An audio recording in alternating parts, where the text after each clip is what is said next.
Hello সবাইকে, ইউনিভার্সিটির পক্ষ থেকে হাজার হাজার স্টুডেন্টদের জন্য এবার আয়োজন করা হয়েছে অ্যাক্রেডিটেশন ফেস্ট। বলতে গেলে সব ডিপার্টমেন্টের স্টুডেন্টদের জন্য ছিল মিলন মেলা।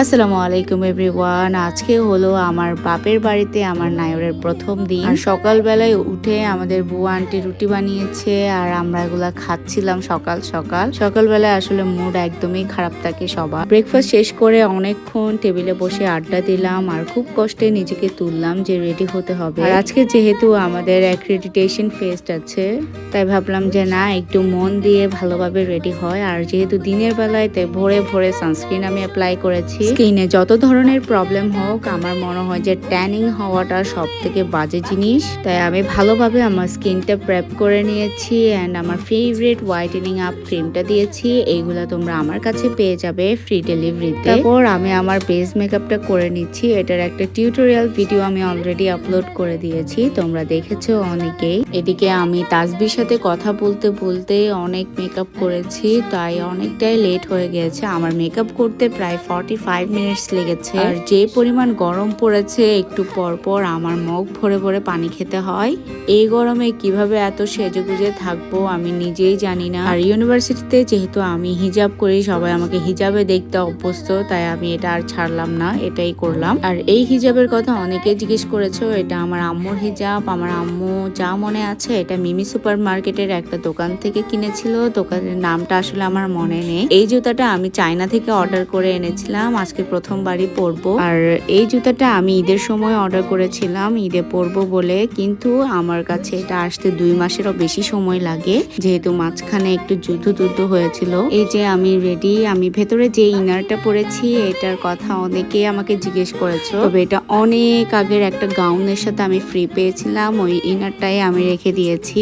এনিওয়েজ, বাসা থেকে বের হয়ে লিফটের জন্য আমি যতক্ষণ অপেক্ষা করি, ততক্ষণে তোমাদের জন্য একটা ফিট চেক রেডি করি। বের হয়েছি আমি আর ফাবলিহা একসাথে। সো ও আমার ইউনিভার্সিটি ফ্রেন্ড, ও আমার বাসার একদম সামনে থাকে, একদম সামনের বিল্ডিংটাতে। তো ওকে পিক করে আমরা দুজন চলে গিয়েছি ফেস্টে। আর গিয়ে আমার শিমলা আপুর সাথে দেখা হয়, ওর ফ্রেন্ডদের সাথেও আমি অনেক ছবি টবি তুললাম। আর প্রতিটা ডিপার্টমেন্ট থেকে ছিল একটা করে স্টল। এ হলো আমাদের ডিপার্টমেন্টের স্টল। এখানে দেখার মতো অনেক কিছুই ছিল। বেসিক্যালি এখানে স্টুডেন্টদের কাজগুলাই শোকেস করা হয়েছে। তবে এখানে আমারও একটা কাজ আছে, সেটা তোমাদেরকে দেখায়। আমার যে ফটোগ্রাফি প্রজেক্টটা আমি জমা করেছিলাম এবার, ওটাও এখানে দেখলাম। আসলে নিজের কাজকে এভাবে দেখা একটা আর্টিস্টের জন্য অনেক বড় ব্যাপার। আর এখানে সব স্টুডেন্টদের করা শাড়ি এবং ড্রেসও শোকেস করা হয়েছে। তারপর আমরা অন্যান্য স্টলগুলো একটু ঘুরে ঘুরে দেখেছি। এখানে ফুড স্টলও ছিল অনেক। এখানে একটা নুডলসের ব্র্যান্ড ছিল, যেটার সাথে একটা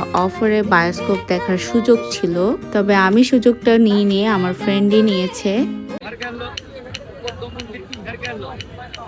ও আচ্ছা, তোমাদেরকে তো বলাই হয়নি যে এই প্রোগ্রামটা হচ্ছিল জিসি কনভেনশন হলে। বাহিরে অনেক বেশি গরম দেখে আমরা হলের ভেতরে আসলাম, কারণ মেইন প্রোগ্রামটাই হচ্ছে ভেতরে অনেক সাংস্কৃতিক অনুষ্ঠান হচ্ছিল, নাচ গান নাটক কবিতা সব ধরনের হচ্ছে। তারপর আমরা বসলাম খেতে। হ্যাঁ, আমাদের জন্য ভালোই একটা খাবারের আয়োজনও ছিল। খেতে বসলাম কিন্তু ঠিকই, তবে অনেকটাই লজ্জা লাগছিল, কারণ হচ্ছে বিয়ে বাড়ির মতোই হচ্ছে সবকিছুই সিস্টেম ছিল। আমি জানি না আগে কতবার এরকম একটা ফেস্ট হয়েছে, তবে এবার আমার অ্যাটেন্ড করা প্রথম এই ফেস্ট। তবে ছেলে ফ্রেন্ড থাকার চেয়ে অনেক বেশি লাভ, কারণ আমরা একটাও নিজের হাতে নিয়ে খাচ্ছি না, ও সবাইকে তুলে তুলে দিচ্ছে। ও আচ্ছা, খাবারের মেনুটা তোমাদেরকে একবার দেখায়। এখানে ছিল চিকেন রোস্ট, তারপর ডিমের কোরমা, তারপর ছিল চিকেন চিলি, আর ছিল শামি কাবাব। কোক এবং পায়েসের ব্যাপারটাও মাথায় রেখেছে।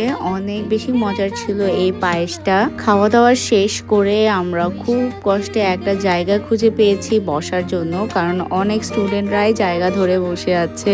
আর খাওয়ারের সময় আমি সব থেকে বেশি এক্সাইটেড ছিলাম যে আমাদের ফ্যাশন শোটা নিয়ে। এটার জন্যই আমি আমার বাকি ফ্রেন্ডদেরকে আমার পাশে বসিয়েছি, যে দেখানোর জন্য, কারণ এইবার আমার ডিজাইন করা একটা শাড়ি উঠবে এবং আমাদের দুজনের ডিজাইন করা একটা পাঞ্জাবিও। তোমরাই জানো যে আমার সেকেন্ড সেমিস্টারে একটা শাড়ি ডিজাইন করা হয়েছে, এই যে ময়ূরের সেই শাড়ি, যেটা অনেকেই পছন্দ করেছে। সো এই শাড়িটা এবার উঠেছে এবং অনেক সুন্দর সুন্দর ডিজাইন। এই হলো সেই পাঞ্জাবিটা যেটা আমরা দুজন করেছিলাম। আসলে খুব ভালো লাগছিল যে আমাদের ডিপার্টমেন্ট থেকে এরকম একটা ফ্যাশন শোর আয়োজন হয়েছে যেখানে আমাদের করা ডিজাইনগুলো তুলে ধরা হয়েছে। ইস্টার্নের পাশাপাশি এখানে ওয়েস্টার্ন ডিজাইনও ছিল। এগুলা সবগুলো আমাদের স্টুডেন্টদের দ্বারা করা, আর প্রতিটা মডেল খুব সুন্দর করে এগুলা রিপ্রেজেন্ট করেছে। এই হলো আমার মডেল। সো ওকে আমি আলাদাভাবে একটু ভিডিও করলাম যে ওকে দেখি কেমন লাগে। তো সামনে থেকে ওকে দেখলাম, ওর কয়েকটা পিকচার ভিডিও নিলাম। তারপর আমরা ডিজাইনাররা অনেক ছবি তুলেছি। তারপর আমরা যে যার যার জায়গায় গিয়ে বসলাম। এখানে ক্যামেরাম্যান সবাইকে একটু করে প্রজেক্টরে আসার সুযোগ করে দিচ্ছে, যেটা অনেক ফান ছিল। সবাই নিজেকে দেখে অনেক খুশিও হচ্ছিল। এবার শুরু হচ্ছে আসল কনসার্ট। এটার জন্যই সবাই এতক্ষণ অপেক্ষা করেছিল আর খুব সুন্দর সুন্দর গান শুনছিল।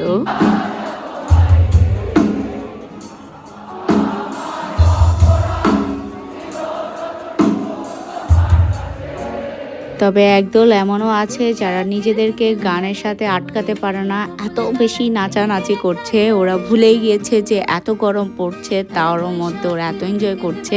আসলে ওরা ওদের মতো করে সবাই এনজয় করছিল, আর এদিকে আমরা বসে বসে গান গাচ্ছিলাম আর শুনছিলাম।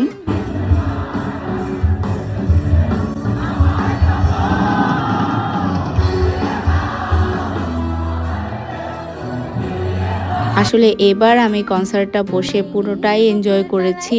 আর এইখানে আমাদের কনসার্ট শেষ, তাই আমরা সবাই বাহিরে চলে আসলাম। আর এসে অনেক ছবি টবি তুললাম। সবাই মাঠে বসে আছে, দোকানপাট উঠে গিয়েছে, আমরা আইসক্রিম খেলাম। ও আচ্ছা, তোমাদেরকে তো আমার নতুন আলিবান দেখাইনি। এটাও হচ্ছে NM থ্রেডস এন্ড স্টোন থেকে আমি বানিয়েছি আবারও একটা আলিবান। আমার ওদের কালেকশন অনেক ভালো লাগে। তারপর আমরা গাড়িতে উঠলাম আর বাসায় চলে আসলাম। That is it for today guys, bye by.